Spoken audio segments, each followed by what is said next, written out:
This is your city, your government, your station,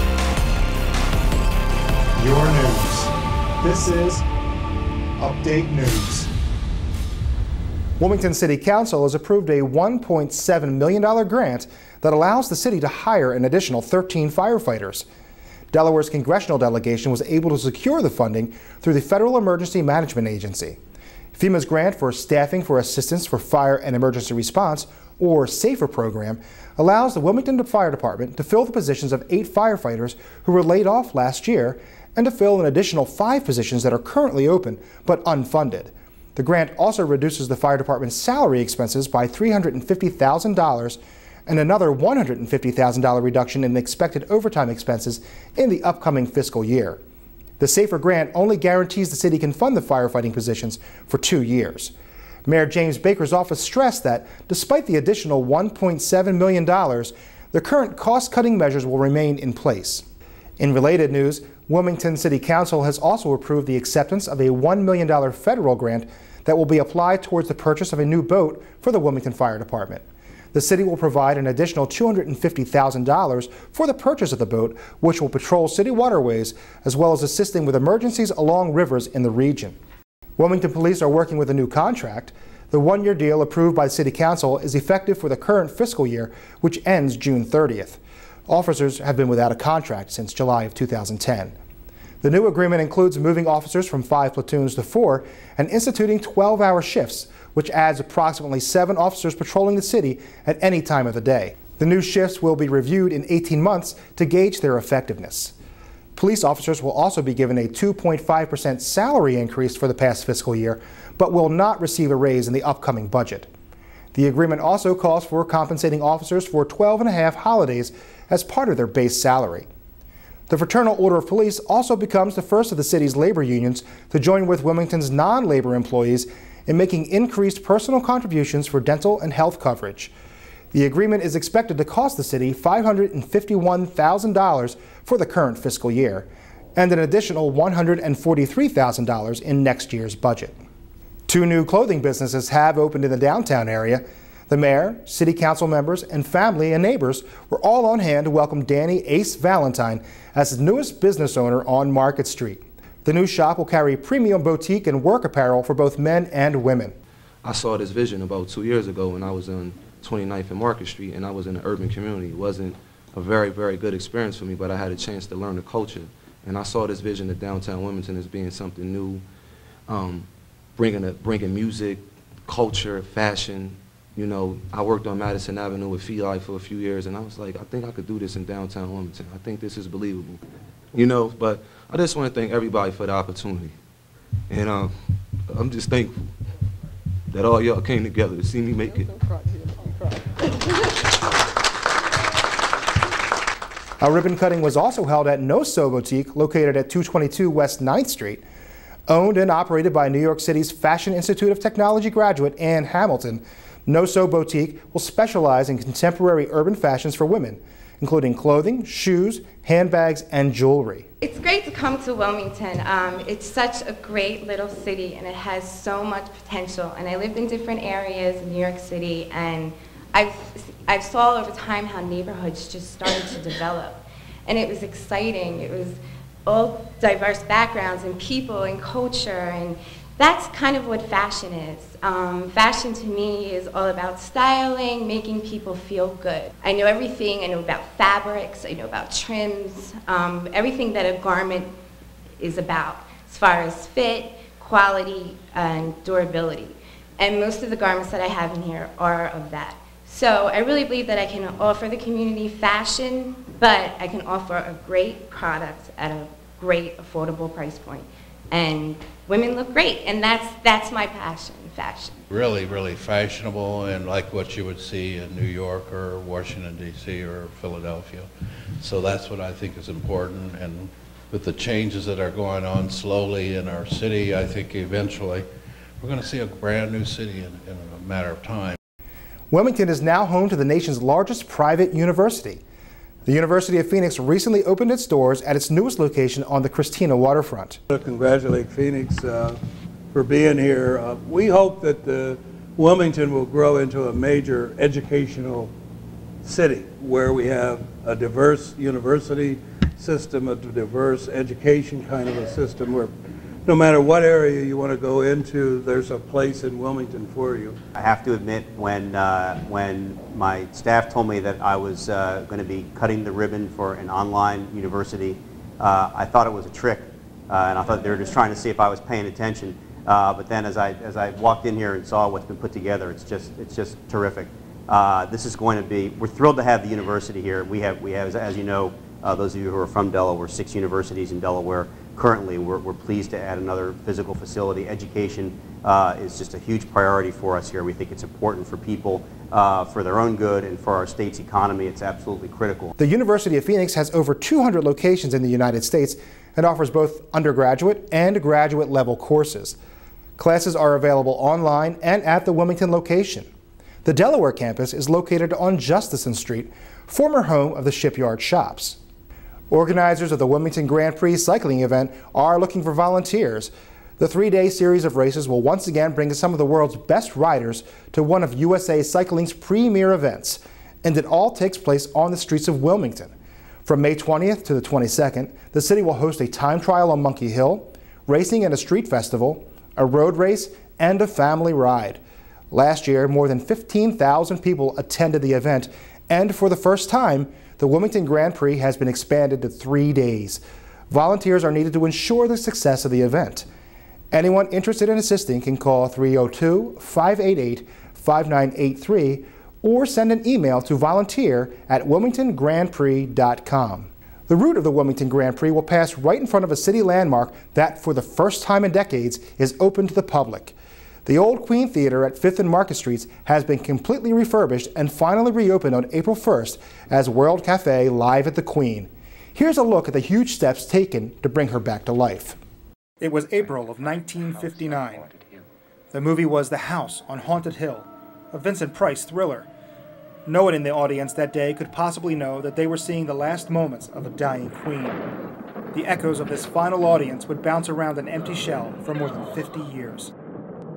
It had been 5 long decades since the doors had been shuttered on the tired old Queen Theater, and nearly 100 since the fire in 1910 caused her to be rebuilt. Much like that house in the Vincent Price movie, the Queen was the ghost that haunted Market Street. There were 3 theaters at one point on this 500 block. So there was one next to Old Town Hall, there was one across the street, and then the Queen Theater. It's hard for us to imagine, and really if you think that until World War II, 4th and Market Street was the busiest intersection in the city, and that's where all the buses stopped, that's where really everything was happening. So even though the business moved up there, Wilmington's heart was still down here in some ways, and there were theaters as far down as a 200 block during this period of the 1920s, 1930s, and the heydays. Then what happens is after World War II, everybody really begins in droves to move out to the suburbs. And that's really when the city theaters start to die out, the city restaurants start to die out, and people don't come downtown so much except for during the day. And they may go to Woolworths and visit the lunch counter during the day, but everybody moves home. And that was the start really of the demise of life, cultural life on Market Street, except for a few shining exceptions, of course.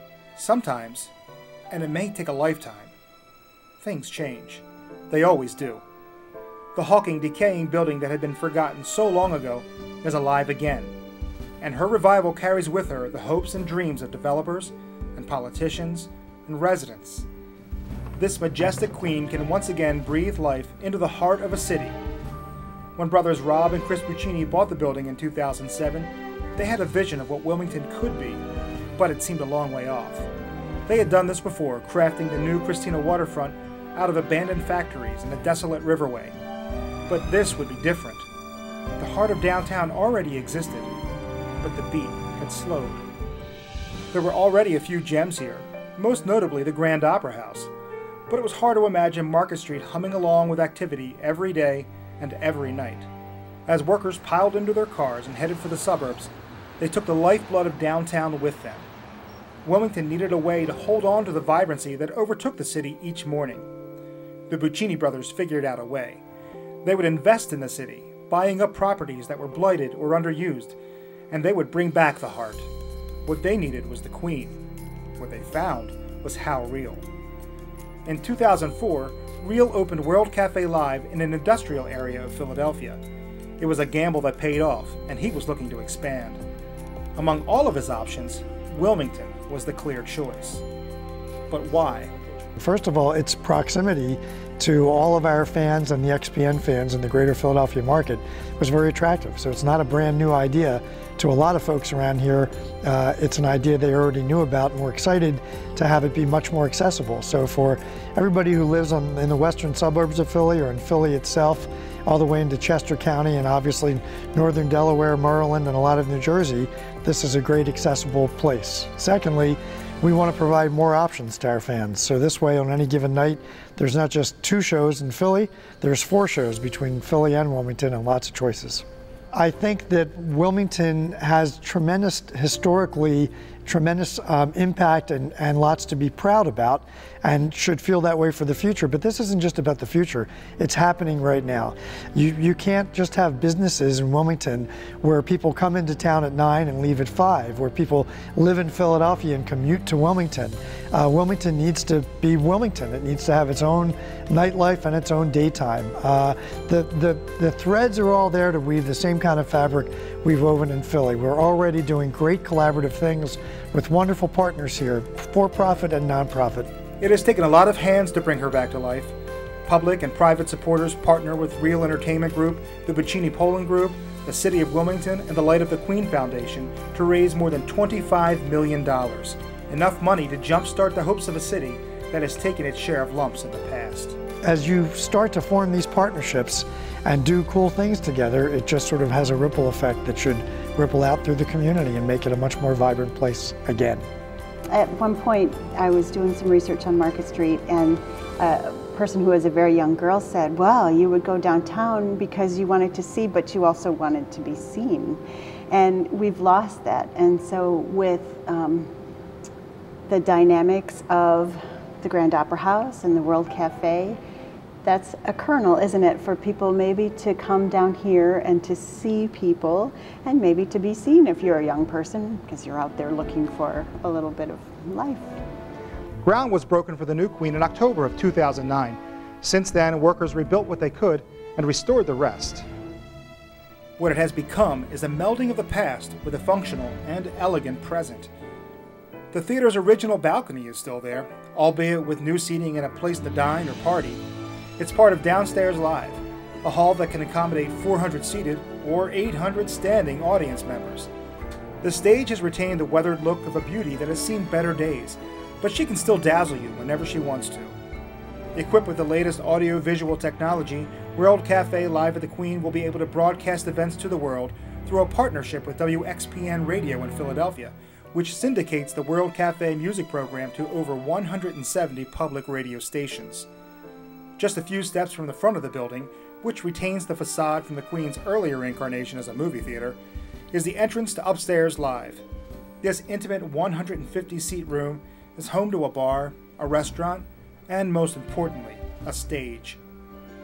On April 1st, 2011, on a site that was once an apartment building, a gym, a vaudeville theater, and a movie theater, the brand new World Cafe Live at the Queen opened her doors for business, and business is booming. In the weeks since the ribbon cutting, the Queen has lured thousands of visitors inside for lunch, dinner, presentations, and concerts.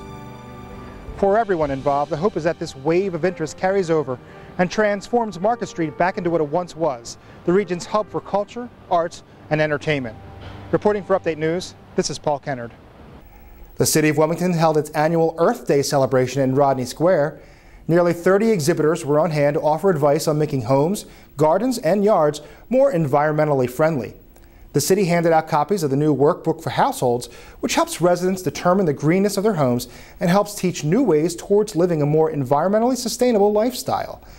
The Earth Day celebration is held every year to give citizens an opportunity to see the simple steps they can take to benefit the environment. That's the news for now. For all of us here at Update News, I'm Paul Kennard. Thanks for watching.